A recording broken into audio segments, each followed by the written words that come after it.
नमस्कार दोस्तों, स्वागत है आप सभी का स्टडी अफेयर्स में। क्वार्टर टू के जीडीपी के आंकड़े रिलीज कर दिए गए हैं जो कि 6.3% थे। India's Q2 GDP growth slows to 6.3%। आपको पता हो इससे पहले जो हमारा जो फर्स्ट क्वार्टर था फाइनेंशियल ईयर 2022-23 का, उसमें जो हमारा जीडीपी का आंकड़ा था वो कितना था 13.5%। 13.5% और इस बार जो डेटा रिलीज हुआ है वो आया है हमारा 6.3%। तो ये जीडीपी का डेटा इतना ज़्यादा वेरी क्यों कर रहा है, इसमें इतना ज़्यादा डिफरेंस क्यों है, इस पर भी हम बात करेंगे आगे। तो सबसे पहले हम ये देखते हैं कि ये जो जीडीपी का डेटा रिलीज किया जाता है वो कौन सी मिनिस्ट्री के द्वारा किया जाता है और इसे रिलीज कौन करता है। तो जो मिनिस्ट्री इस डाटा को रिलीज करती है उसका नाम है ministry of statistics and programme implementation, government of India. हमारे गवर्नमेंट ऑफ इंडिया भारत सरकार की मिनिस्ट्री है, ministry of statistics and programme implementation. वो इस पूरे के पूरे डाटा को रिलीज करती है। उसने Q2 के डेटा को रिलीज किया है जिसमें उसने 6.3% का जीडीपी ग्रोथ बताया है हमारे क्वार्टर टू के लिए।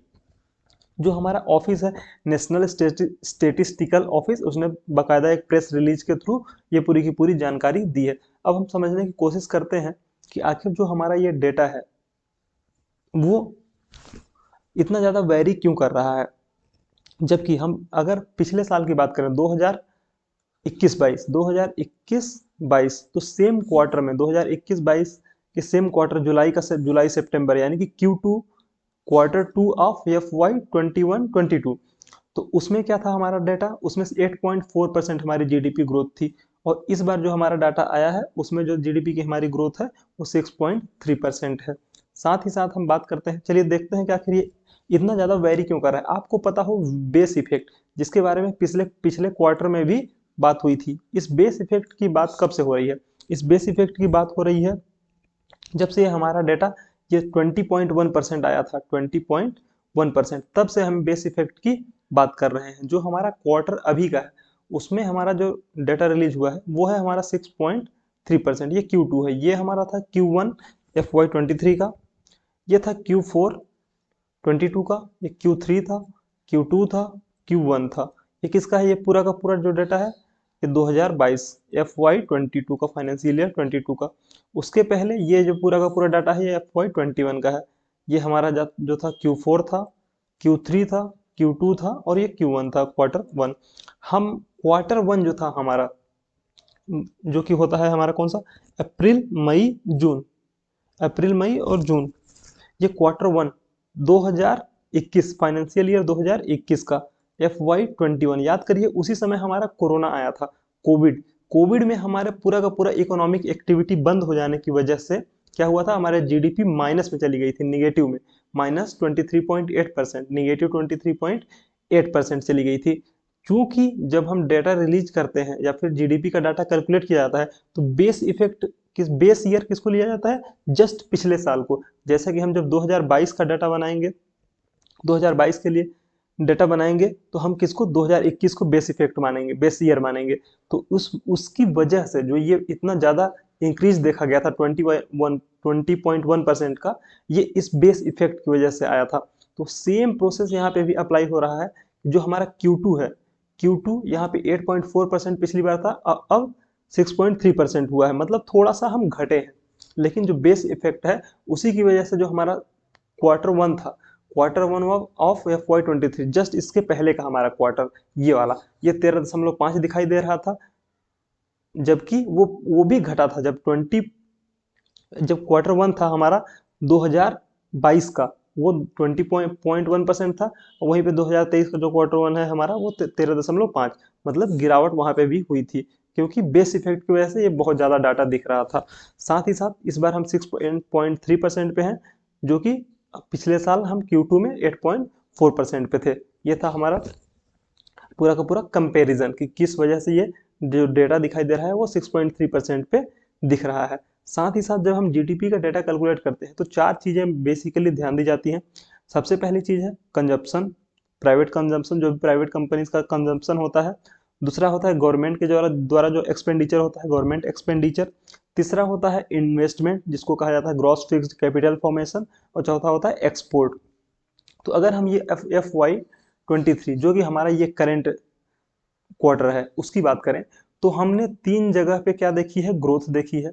ग्रोथ तो है लेकिन एज कंपेयर टू, अगर हम पिछले वाले से कंपैरिजन करें तो ये ग्रोथ कम हुई है। आप देखिए Q1 FY3 जो इसके पहले का क्वार्टर था, उसमें जो हमारा प्राइवेट कंजम्पशन था वो 25% था, जो कि अब घट के कितना हो गया है 9.7%। साथ ही साथ जो हमारा गवर्नमेंट का एक्सपेंडिचर था वो भी क्या हुआ है, निगेटिव में चला गया है। वो तो निगेटिव में ही चला गया, कम हुआ लेकिन निगेटिव में चला गया। इसके पहले क्या था, 1.3% था, जो कि अब घट के 4.3%।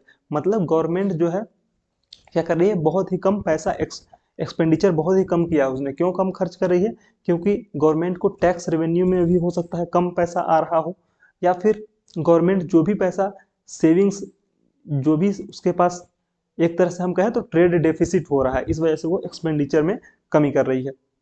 साथ ही साथ जब हम बात करते हैं इन्वेस्टमेंट की, तो जो हमारी महंगाई, पूरे विश्व में महंगाई जिस तेजी से बढ़ रही है, तो उसकी वजह से भी जो इन्वेस्टमेंट में कमी एक देखने को मिल रही है, इन्फ्लेशन की वजह से।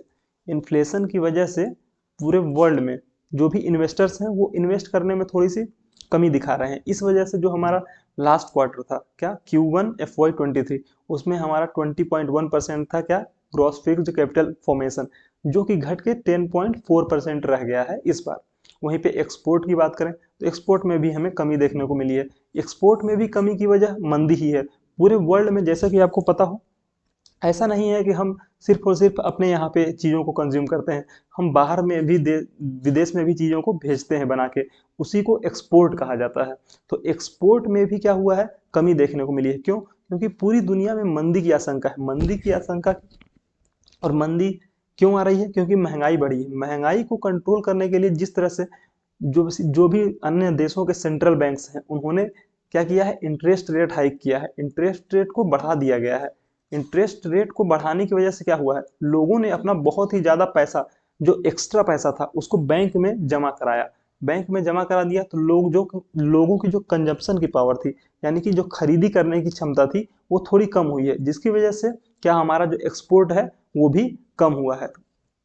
तो ये चारों के चारों चीजें हैं जिससे हमारा जीडीपी का डेटा बनता है।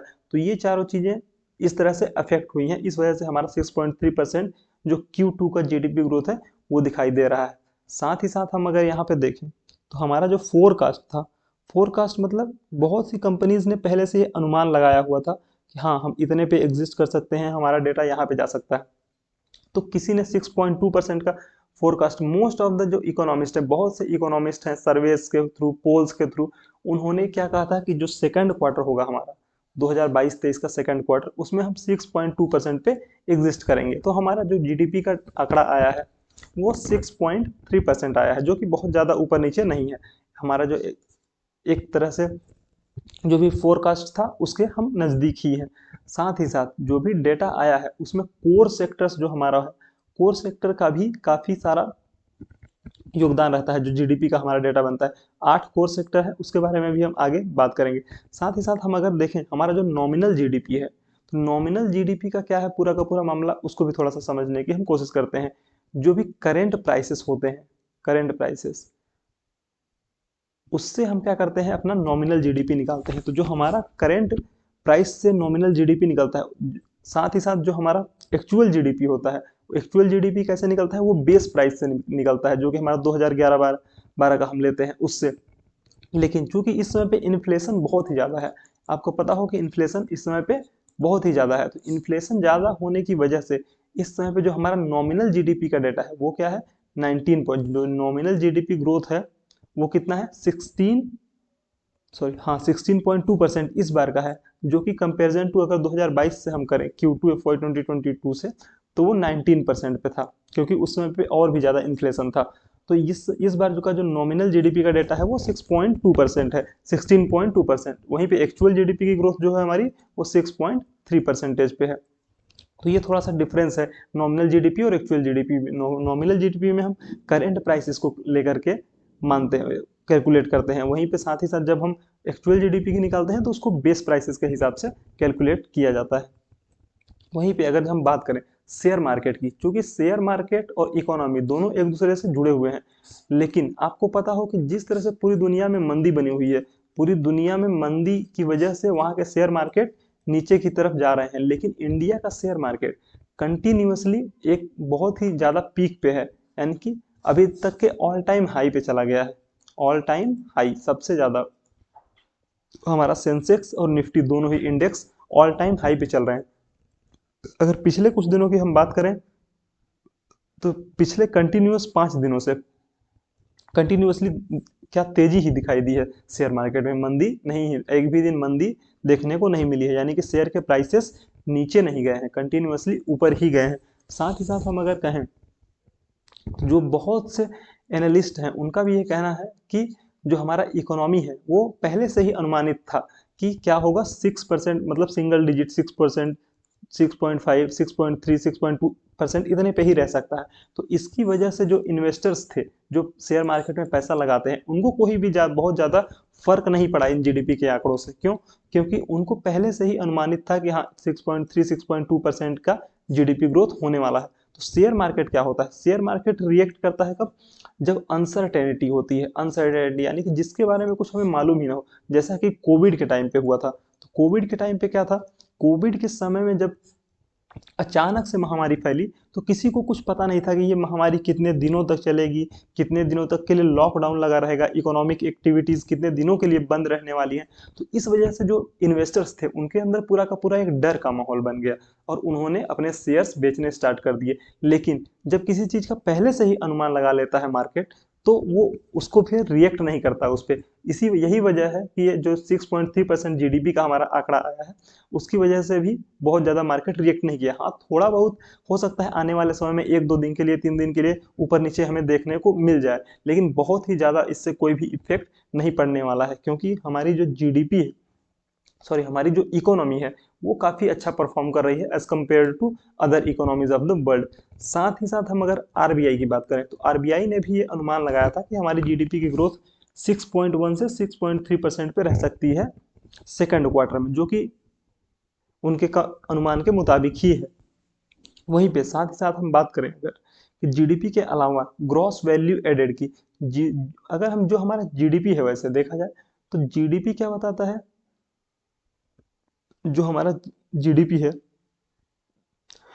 सॉरी जो हमारा ग्रॉस वैल्यू एडेड है जीवीए, जीवीए क्या बताता है कि जो हमारी जीडीपी है अगर हम जीडीपी में टैक्सेस को भी ऐड कर दें, उसको मिला दें और क्या कर दें उसमें से लेस कर दें और सब्सिडीज और सब्सिडीज को घटा दें, तो ये हमारा पूरा का पूरा ग्रॉस वैल्यू एडेड निकल के आ जाता है।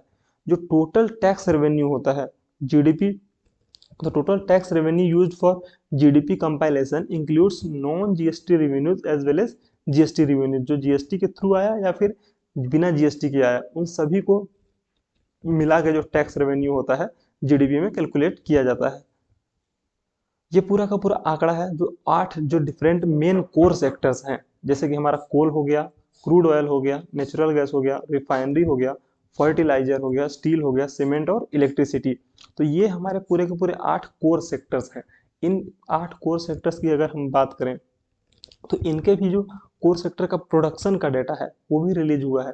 8 कोर सेक्टर इंडस्ट्रीज का जो हमारा डेटा है वो रिलीज हुआ है। तो अगर इसको कंबाइन मिला के बात करें तो जो हमारा प्रोडक्शन है, ओके, आउटपुट प्रोडक्शन वो 0.1% को क्या हुआ है, वो थोड़ा सा कम हुआ है, जो कि 7.8% था सितंबर में, तो वही थोड़ा सा घट के अक्टूबर में क्या हुआ है, थोड़ा सा कम हुआ है। वहीं पे डिफरेंट सेक्टर्स की बात करें, जैसे कोल की हम बात करेंगे तो सितंबर में 12% पे था, जो कि अब 3.6% पे है। वहीं पे अगर हम क्रूड ऑयल की बात करें तो वो 2.2% माइनस में है, जो कि पहले 2.3% माइनस में था। तो ये इस तरह के अलग अलग डाटा हैं। जहाँ पे हम पॉजिटिव ग्रोथ की बात करेंगे ओवरऑल, तो हमें ऐसा देखने को कहीं पे भी बहुत ज़्यादा मिल नहीं रहा है कि बहुत ही ज़्यादा सितंबर के कंपैरिजन में अक्टूबर में जो हमारा पॉजिटिव में रहा हो कहीं पे भी। इसीलिए क्या दिखा रहा है, October 8 core industries growth 8.1% versus 7.8% in the September. सितंबर में क्या था, 7.8% पे था, जो कि अब कितना हो गया है, 0.1%, मात्र 0.1% पे रह गया है। तो ये बहुत ही मतलब ये पूरा जो प्रोडक्शन का डेटा है, ये एक तरह से हम बात करें तो ये भी बेस इफेक्ट हम मान सकते हैं कि बेस इफेक्ट की वजह से भी थोड़ा सा इतना कम हमें देखने को मिल रहा है। Thank you so much.